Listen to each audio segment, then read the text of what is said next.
Annyeong, it's Mikey here, and today we're coming back with another custom keyboard, and this is the Kraze by Nuxros and Kezewa. Now this board I think is going to be one that you guys are very interested in. It's an incredibly budget board for $100, and this thing sounds incredible. We already did a stream, which you guys might have caught, or you can catch the VOD that has been posted on my YouTube or my Twitch, and of course we're going to go into an in-depth video of this board.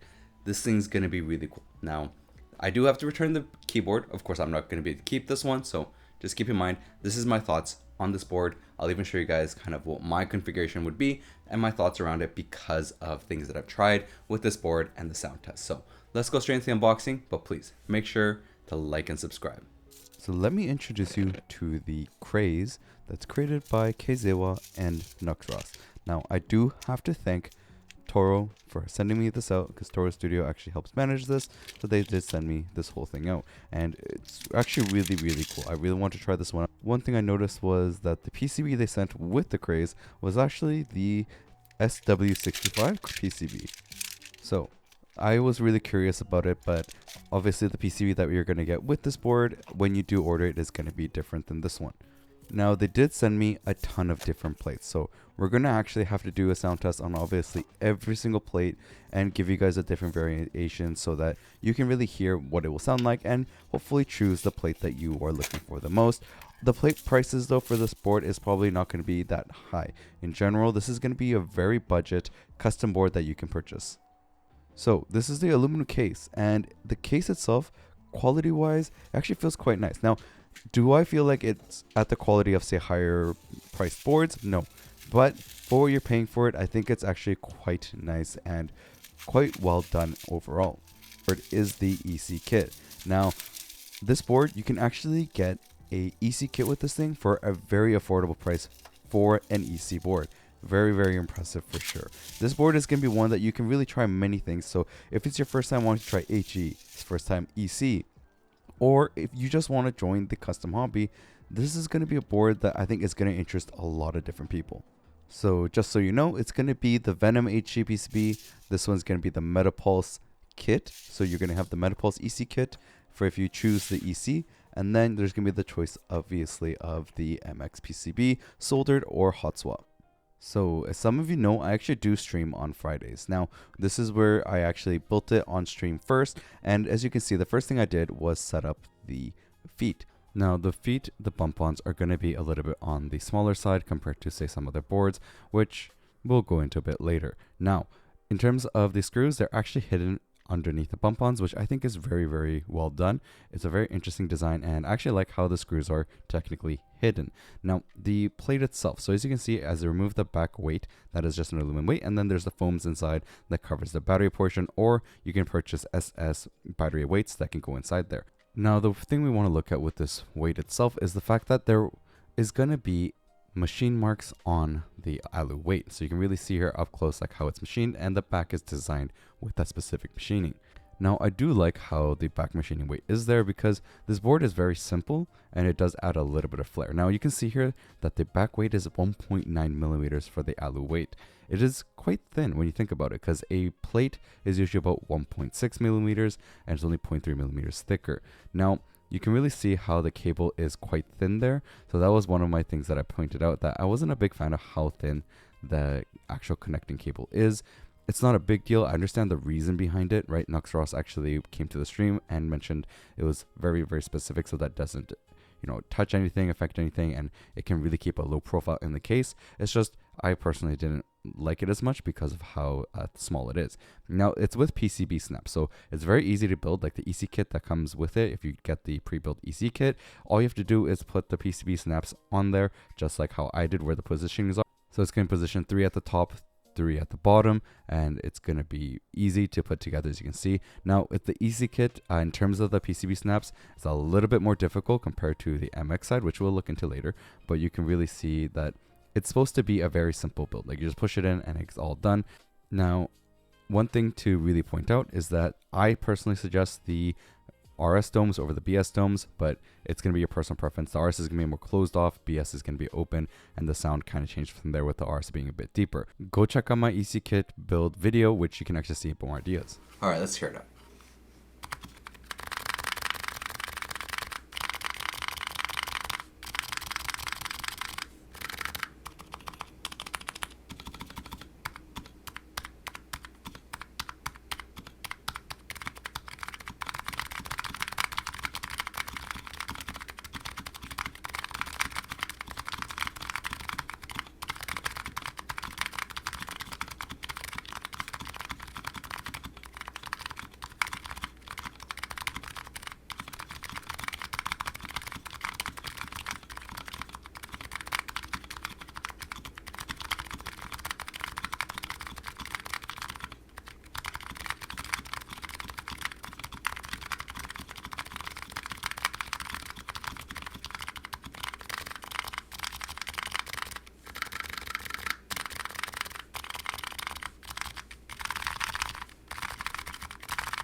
Yeah, it's quite nice. I would have liked a heavier weight because the heavier weight is a little bit louder. For example, like this is the heavier weight one, right?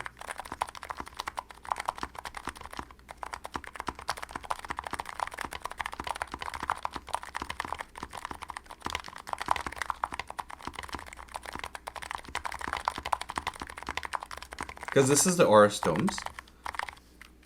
Lighter, heavier. Lighter.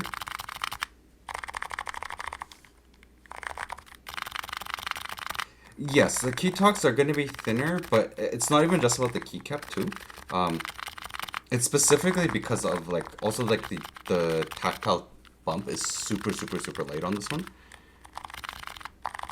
I would prefer the heavier domes on this one. So if you wanted to get like the EC kit, which I think Overall, what I think was that heavier domes, the RS domes, is just a little bit better. Now, this is going to be the MX build. The MX build is quite simple. I'm actually going to use cherries first. And one thing I wanted to try really badly, and this is a shout out to Captain Sterling, because I actually saw it in his stream, was a plateless build. Captain Sterling did a plateless on his stream, and I thought it sounded really good plateless. So we're going to do a plateless cherry build. So MX cherry with spring swap only, dry stems, so not looped at all, and that's what I'm going to be doing for this. And you can really see here as well where the PCB snaps was placed for this actual build, which is very easy. I also used a night before stabs, which I grabbed while I was in Korea, and they actually came very handy. I actually still have some left, but I will have to get some more for sure. But overall, I think if you do want to try soldering for the first time and try a plateless build, this is going to be something you might enjoy as well. In terms of stabs, you should probably buy your own. Make sure you do get it and lube it up properly. I think that overall, I personally like the Night V4s. I have tried the Type Plus, I've tried Night V4, I've tried 4-wrap, and many other stabilizers like the Mace stabs and everything. My current favorite is the Night V4s. I think overall they just always come out really nicely, and it doesn't take a lot of work to put them together. And I heard they are making clip-in ones, which I'm also curious about, and I'm going to have to get some of those as well because the clip-ins are easier. Now, in terms of the keycap set, I'm going to be using the Kikobo Nichiren because I believe that in general, the enthusiast and custom hobby side, people like using ABS sets. So it's usually Kikobo, GMK, and now SWG is making a big entry to the whole keycap market. And I personally like SWG the most so far. GMK, of course, I actually really do enjoy. It's just a little bit expensive, I'm going to be honest. I personally like the swag keys because it's affordable and it also sounds really nice. So we're going to finish this build with this keycap set, and then let me give you guys a full-on sound test of the plateless build. Sound test again.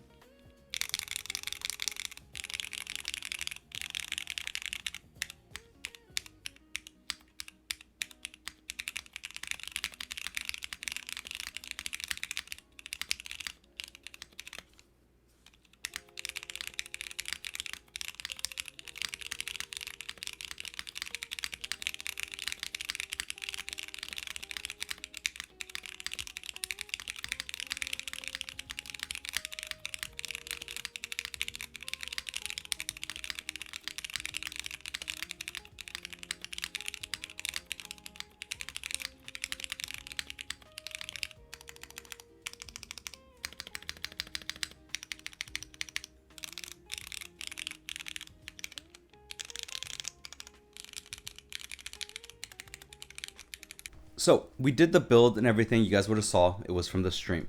Now I did the whole building process on stream with the EC kit as well as the MX kit, and we did a small sound test with the Plateless with the MX cherries, and we did a sound test with the EC kit from Metakebs as well as a comparison with the previous Metakebs EC kit that I had in a 60%.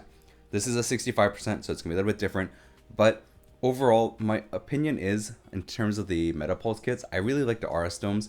I think just the closed off top just sounds a little bit nicer in terms of that instead of the BS domes, which some of you guys might actually enjoy it. I just personally don't. It's my own preference.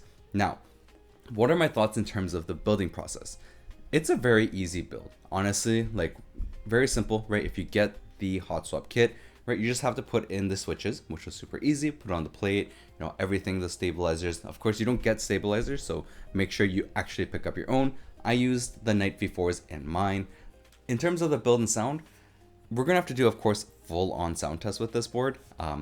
Obviously, I did a small sound test on stream with a little bit of different plates and different configurations, but I want to go a little bit more in depth with this board. So we try out every single plate on this. We're gonna try the FR4, PP, PC, and Alu. So 4 different plates, 3 switches in each, as well as an FR4. We'll also do the foamed test. So I actually had to use my own foam because foam wasn't provided. You can actually grab the foam kit yourselves with this board. It's not actually included. It is something you have to purchase separately. Now, there was changes in the pricing from what my stream was showing. They actually reduced some pricings on like the copper weight as well as the SS battery weights. So things like that will actually have a reduced pricing at the end of it. Hopefully by the group buy pricing, you will see it. Now, it's super simple. Honestly, very, very easy build. I do think though, it's my honest opinion, a soldered plateless sound with this would be actually really dope. I think it could go really well with that, but it is incredibly light. So like in my hand right now, one of the things I've already noticed is that board is incredibly light. So some people out there that like a little bit more heft in their keyboards, this is probably gonna not be that specific thing for you. Just keep in mind, you're probably gonna want the SS weights plus the copper weight.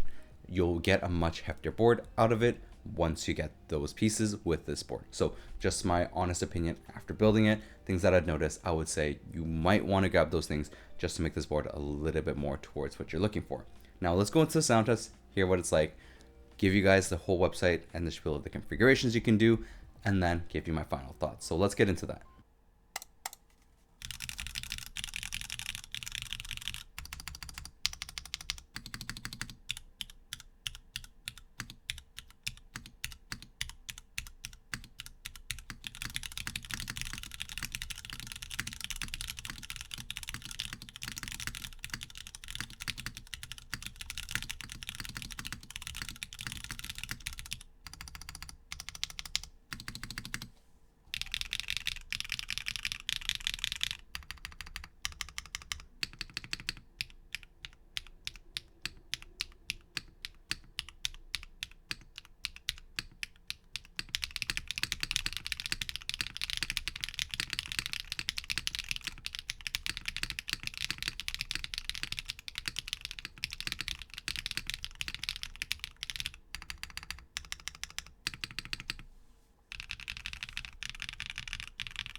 So let's go into a few things that I noticed. One thing, the PCB and the plates, when it gets put into the case, you're going to have to be careful. As you can see there, the right side was too close. You're going to have to move it in. The weight itself, I heard Alex actually opened it up and there was a little bit of a bend, but I heard Nuxros is fixing that. The bump-ons are a bit small, so keep in mind that. And overall, the spacebar on this thing sounds amazing. I think it really does sound super good on this board. I think the overall design of this board really did come out pretty decently. Now, I did mention some of the caveats that I saw with it, with like the sizing of it, how it fits, and the weight itself from Alex's stream. These are things that honestly isn't crazy when you look at the pricing. So I'm showing it to you guys on Toro Studio's website. Just keep in mind the pricing that you're going to see here is not fully same as where your vendors are going to be. Everything's going to be a little bit different depending where you are. But overall, you can really see that the pricing of this board is actually quite incredible. I was quite shocked how low they could do it, especially when it's like a full Alu and you can have many different choices of stuff. So one of the cool things, you can actually get extra parts too. The extra parts for this board is actually priced pretty well as well. You can really get a hot swap, you can get tri-mode, you can get extra cables, you can get EC kit as well, you can get other accessories like batteries if you want it, carrying case, copper weight, the SS battery weight, so you can actually fill in the foam spots as well. I think this is actually really nice for what you can do. I will have in the description as well all the different vendors that you can actually get it from and the links to their websites. So go check it out for yourselves if you want a cool board. Final thoughts on the Kraze is that honestly, for the price, you can't go wrong with this board. Like, if you are someone who wants to just increase your collection, like you have a lot of different keyboards, you want to increase your collection, and you want a board that sounds actually really nice, this one's going to be one you want to look at. Now, this is a direct competitor pretty much to the Neo Core Plus, the 65 Core Plus, and in terms of the sound, I would say the Core Plus is going to have a brighter sound profile compared to the Kraze. The Kraze is going to have a slightly deeper profile compared to the Core Plus in terms of just the pure sound. This one has so many different configurations available though. So you can actually go into this and only get just the case if you have like a 65% PCB and things like that and get it for under $100. Or if you do want to get the PCBs with it, you will be looking at spending around $125 just for like the PCB and the case. If you want to try an EC kit for the first time, or you want to try an HE for the first time, this might be the case you want to grab. It's a very affordable case with everything, especially if you really want to join the hobby for the first time. So anyone that's wanting to enter the hobby, you're going to want to look at this keyboard. I 100% say that you're going to enjoy it. It's not too complicated to build. Yes, the ribbon cable, honestly, I'm not a big fan of it. It's a little bit too small for me personally, but I understand why they did it. And overall, it sounds really good. The spacebar is amazing. I say the alphas are just mediocre, but that spacebar, wow, they did a great job with that one. So go check it out. I'll have the links to the many different vendors you can grab depending on your region. You can go check out this board, but you can go check it out for yourselves. And please make sure to like and subscribe and check out the other videos I got.